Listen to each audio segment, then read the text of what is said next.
নমস্কার, আমি অংশুমান। আমার পূজাঞ্জলি চ্যানেলে আপনাদের স্বাগত জানাই। দেবী ভাগবতে বর্ণিত মণিদ্বীপের অধিষ্ঠাত্রী দেবী হ্রিল্লেখা মন্ত্রের স্বরূপ শক্তি এবং সৃষ্টির ক্রমপর্যায়ে মহালক্ষ্মী স্বরূপা আদি শক্তি ভগবতী ভুবনেশ্বরী হচ্ছেন দেবাদিদেব মহাদেবের সমস্ত লীলা বিভূতির সহচরী। জগদম্বা ভুবনেশ্বরীর স্বরূপ হচ্ছে সৌম্য এবং অঙ্গকান্তি অরুণ বর্ণ। ভক্তকে অভয় প্রদান ও সর্বসিদ্ধি প্রদান করাই হলো এর স্বাভাবিক গুণ। দশ মহাবিদ্যার মধ্যে ইনি চতুর্থ স্থানাধিকারী। দেবী পুরাণ অনুসারে মূলা প্রকৃতির অপর নামই ভুবনেশ্বরী।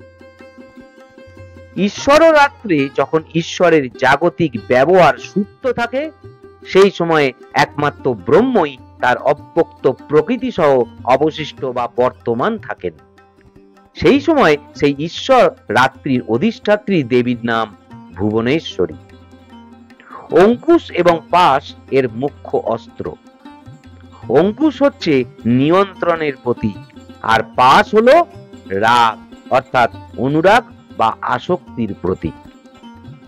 এইভাবে সর্বরূপে মূল প্রকৃতি হচ্ছেন ভুবনেশ্বরী, যিনি বিশ্বকে বমন বা উদ্গীরণ করার জন্য ব্যামা শিবময়ী হওয়ার জ্যেষ্ঠা এবং কর্ম নিয়ন্ত্রণ ফলপ্রদান ও দণ্ড দান করার জন্য হলেন রৌদ্রী। ভগবান শিবের বাম অঙ্গকেই ভুবনেশ্বরী বলা হয়।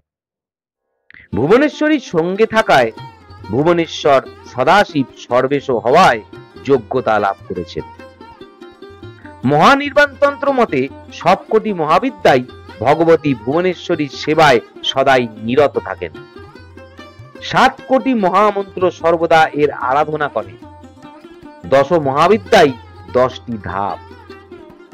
কালী তত্ত্ব থেকে শুরু করে কমলা তত্ত্ব পর্যন্ত 10টি স্থিতি আছে, যার থেকে অব্যক্ত ভুবনেশ্বরী ব্যক্ত রূপে ব্রহ্মাণ্ডের রূপ ধারণ করতে পারেন। আবার প্রলয়কালে কমলার থেকে অর্থাৎ ব্যক্ত জগৎ থেকে ক্রমশ লয় হয়ে কালী রূপে মূলা প্রকৃতিতে অধিষ্ঠিতা হন। এই জন্য একে কালের জননীও বলা হয়। শ্রী শ্রী চণ্ডীর 11 অধ্যায়ে মঙ্গলাচরণেও বলা হয়েছে যে আমি ভুবনেশ্বরী দেবীর ধ্যান করি। তার শ্রী অঙ্গের শোভা নবারুণ সদৃশ অরুণাভ। তার শিরে চন্দ্র মুকুট, ত্রিনয়না দেবীর শ্রীমুখে মৃদু হাসির আভা। তার হাতে পাশ, অঙ্কুশ, বরদ এবং অভয় মুদ্রা শোভা পায়।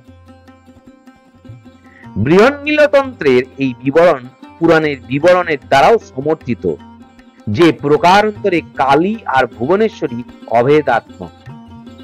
অব্যক্ত প্রকৃতি ভুবনেশ্বরী রক্তবর্ণা কালী। দেবী ভাগবত মতে দুর্গম নামক অসুরের অত্যাচারে সন্তপ্ত হয়ে দেবতা ও ব্রাহ্মণেরা একত্র হয়ে হিমালয়ে অবস্থিতা সর্বকারণ স্বরূপা ভগবতী ভুবনেশ্বরী আরাধনা করেন। সেই আরাধনায় তুষ্ট হয়ে দেবী ভুবনেশ্বরী তৎক্ষণাৎ সেখানে আবির্ভূতা হন। তার হাতে বাণ, পদ্মফুল এবং শাক মূল ছিল। তিনি নিজের চোখ থেকে সহস্র অশ্রুধারা প্রবাহিত করেন। সেই জলে পৃথিবীর সব প্রাণী তৃষ্ণা নিবারণ করে।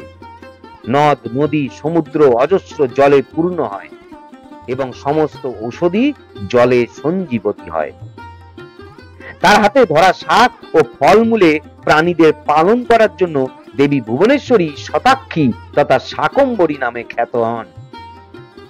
ইনি দুর্গমাসুরকে বধ করে তার দ্বারা অপহৃত বেদ গ্রন্থ দেবতাদের হাতে ফিরিয়ে দেন।